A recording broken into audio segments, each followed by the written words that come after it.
Magandang umaga po, Ma'am Dana. Welcome to the program. Morning, magandang umaga po. Alright, Ma'am. Salamat po at pinagbigyan nyo kami, Ma'am, kahit po busy kayo. Anyway, Ma'am, ano po ba ang update po na galing po sa inyo po?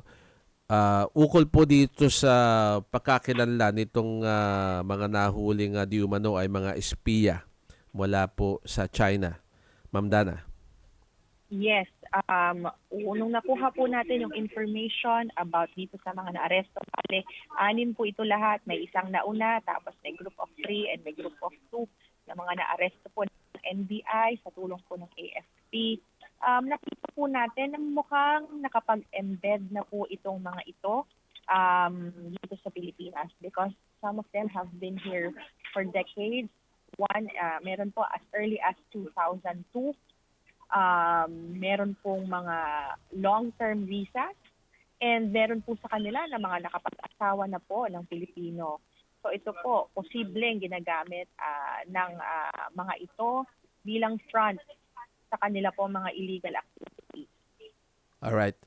Ma'am Dana, sa inyo pong mas malalim na pagba-background check, talaga po bang yung kanilang mga identity ay sila po ba talaga yon, ma'am? Or medyo inaalam nyo pa po? So far po, mukhang yun po ang kanilang mga identities. We have recovered their travel records, their information doon po sa ating database.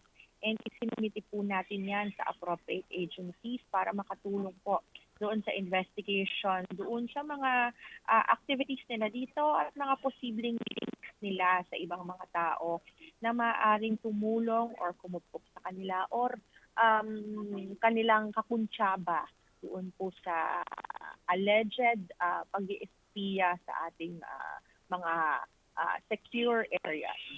Opo.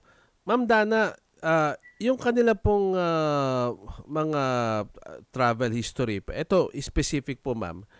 Sila po ba ay, binanggit nyo nga, matagal nang nag-i-stay dito. Sila po ba ay sumusunod po sa panuntunan natin? Meaning, na kinakailangan mag-report sa inyo, what, every 6 months or every year? Or sila po ba ay mga overstaying na po, ma'am? So far po, parang yung kanilang records ay wala pong problema. They have their appropriate visas. Their statuses here in the Philippines are reported. Of course, they wouldn't want to have bad records siguro sa immigration kasi mas lalong mabubuking or they're trying to embed themselves to society. So they probably are trying their best to make sure that they have good records here in the country. But yun nga po, despite having these good records, may mga activities pala na kakaiba, yun na lang sabihin natin, kakaiba na ginagawa nila. Opo. Ma'am, lahat po ba sila ay meron ng asawang Pilipina or yung mangilan-ngilan lang po? 3 po out of the 6 are married to Filipinas. The rest have long-term visas here already. Opo. Ma'am, any idea kung sila po ba ay magkakilala or wala pa po doon sa may yung investigasyon nyo, wala pa po doon sa parte na yon? Doon po sa press conference with NBI and AFP, they presented po na the NBI has information that they are working together, na meron po silang kumbaga pag-uusap, meron silang isang grupo sila na nagko-collect ng information about our mga base natin at saka yung ating mga baybay dagat. Opo. Ma'am, natanong natin yan kasi po ito pong balita, ma'am, galing po sa inyo, kayo po'y nanawagan po o nananawagan ang BI sa publiko na i-report ang mga pinaghihinalaang mga dayuhan po na espiya. Ang tanong ko lang po, ma'am, first and foremost, since alam nyo, ma'am, siyempre ang sagalot natin is with China sa issue ng teritoryo, kapag Chinese po ba, quote-unquote, yung turista, dapat po ba pag hinalaan, ma'am, na maaring espiya na ito, Ma'am Dana?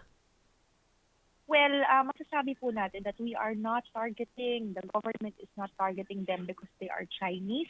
Sila po ay naaresto because of their alleged activities here in the Philippines. Illegal po ang kanilang ginagawa, but hindi dahil Chinese national sila. If it were any other nationality, same din po ang gagawin natin, aarestuhin po natin sila. Ito pong action natin is based on what they did, but not due to their nationality. Opo. Ma'am, kanina po sinabi ko na yung tinatalakay ko yung issue na yan. Paano po ba ang, kung matatanong ko po kayo dyan sa BI, ano po ba ang pwedeng maipayo, halimbawa sa mga Pilipino? Paano ba natin malalaman kung espiya halimbawa yung isang dayuhan na namamasyal lang dito sa bansa natin, Ma'am Dana? Yes, siguro may mga signs na makikita natin. Kagaya dun sa isang naaresto, actually yung ilang kababayan natin na napapansin na kakaiba yung ginagawa nila, ni-report ito sa ating local law enforcement. Kaya nahuli rin yung isa sa kanila. Lalo na po yung mga nagmamasid-masid, kung napapansin nila, may mga high-tech na equipment, nagmamasid-masid sa mga areas near our base, sa mga shorelines natin, kung saan dumadaan ng mga barko ng Pilipinas. Kung meron po silang nakikita ng mga ganong suspicious activities, merong mga high-tech equipment na hindi naman yung usual tourist equipment, picture-picture with camera and cellphone, pero mga high-end telescope, high-end mga mapping devices. Hindi naman po, yun nga, sinasabi ko, hindi naman sa pagiging marites, pero we can observe and we can report. At bahala po ang ating law enforcement agencies para mag-imbestiga po. At kung makita na meron talaga na ginagawa itong mga ito, ay aarestuhin po natin. Mabuti na po na maging maingat pag may mga nakikitang suspicious sa ating paligid.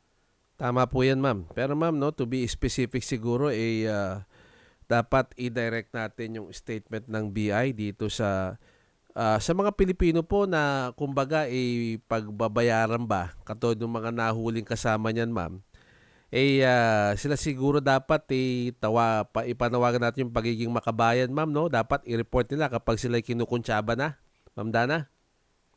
Yes, bayan muna ang ating unahin natin yung safety ng ating bansa. Huwag po nating ibenta ang ating kasarinlan.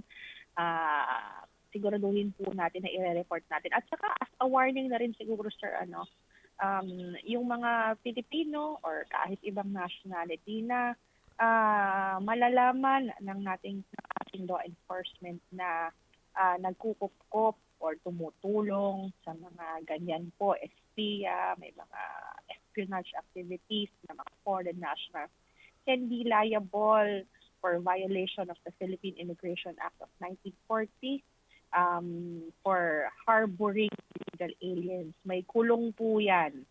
So bukod sa ang ating bayan dapat ang ating iniisip, may kulong din po kung tayo po ay tumulong sa mga ganito pong illegal activities ng foreign nationals.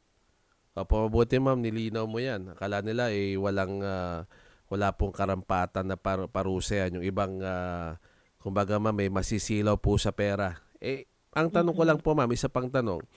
Dahil po ba rito ma'am, personal question, talaga po bang medyo hihigpitan nyo ang screening ng mga turistang halimbawa po galing po ng Taiwan or China po ma'am?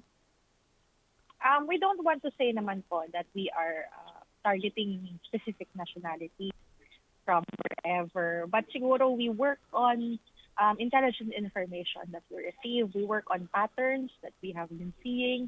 Kung meron pong paulit-ulit na certain activities of foreign nationals, we will look at the patterns and we will use those patterns to be able to intercept other possible foreign nationals that might be doing the same thing. Alright. Ma'am, bukod po rito, meron pa ba tayo ibang mga dayuhan na minomonitor na posibleng espiya? Or ma'am, lawakan na po natin. what about yung mga nationality po na halimbawa palaging nahuhuli na halimbawa involved sa fraud, sa droga? Yan po ba ma'am medyo specific yung monitoring natin? Yes po, meron po tayo mga sinusundan na mga intelligence information in relation po dito sa parang espionage activities. Hindi po tayo magugulat kung may mahuhuli pa po in the future because we have received a lot of information from these recent arrests and may mga sinusundan po tayo na leads dyan.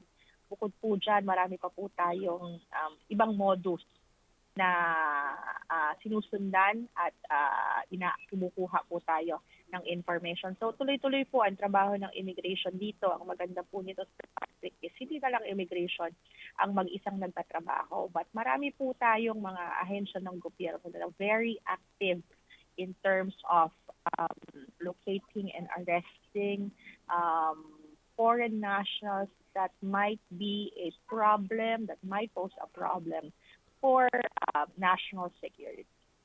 Opo. Ma'am Dana, huli na lang po, kung sakasakali ma'am na yung ating mga tagapakinig may makikitang isang dayuhan na kahina-hinala ang kilos. Saan po sila pwedeng mag-report, Ma'am Dana? Pwede po nating i-report sa any law enforcement natin na malapit sa atin, police, NBI, ang military, maaari po. Kung mga foreign nationals ito, pwede rin po nating i-report sa Bureau of Immigration. Marami po kaming opisina nationwide, tatanggapin po natin ang impormasyon na ibibigay ninyo and we will make sure that it will remain confidential. Kung nais nyo rin po, meron po tayong online helpline where we can receive anonymous information about illegal aliens or those involved in espionage activities. You can visit po facebook.com/immigration.helpline.ph where you can send your anonymous information. Iingatan po natin ang inyong identities and we will use this information para hanapin po natin at tugisin itong mga foreigner na hindi natin gusto. Very welcoming po tayo sa mga foreigners pero aliens who abuse our hospitality will be arrested and deported. Ayun, alright. Maraming salamat po, Ma'am Dana, sa inyo pong oras at mabuhay po kayo dyan sa Bureau of Immigration. Salamat po and magandang umaga. Thank you.